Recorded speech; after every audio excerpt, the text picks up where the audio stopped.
Ndugu zangu katika imani, leo tupo kwa lengo la kutaka kukitambulisha kipindi chetu kipya. Kusudio kubwa ni kuja kuielezea dini ambayo Mtume Muhammad sallallahu alayhi wasallam ametuletea. Haitokuwa na kipindi maalumu kusema ya kwamba tutakuwa na kipindi cha mwezi wa Ramadhani tu, hapana.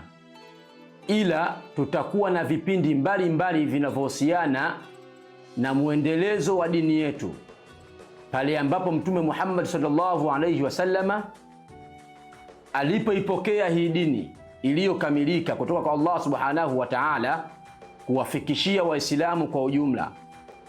Na mtume huyu alivyokuja hakuja kwenye ubaguzi. Dini ya Uislamu si dini ya kutengana, na si dini hii tu, hata dini za wenzetu si dini za kutengana. Na hususan ukiona mmojawapo katika dini nyingine yoyote ya upande wa pili anatengeneza magrupu ya kutengana, basi elimu yake ama ufahamu wake wa kuelewa dini ni mdogo mno. Ametuambia innama bu'istu liutammima maqalima al-akhlaqi, hakika yangu mimi nimekuja kwa ajili ya kutengenezea mfumo wa kuwa na tabia njema tu. Tabia njema ukiwa nazo mwanadamu wa aina yoyote hile, basi utakuwa umekamilika kila aina ya pembe ya maisha yako. Tumjue Mungu wetu ili watoto wetu watakapokuwa wakuwe kwenye maadili mema yaliyo bora.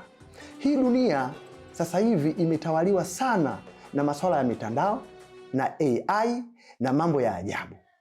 Hivyo basi tukisema tusahau mafunzo au mafundisho ya kidini, tutakuwa tumewapoteza watoto wetu, na baada ya miaka 200 ijayo tutakuwa hatuna watoto bali tuna changamoto na matatizo. Niwashukuru sana na waomba sana mtupokee.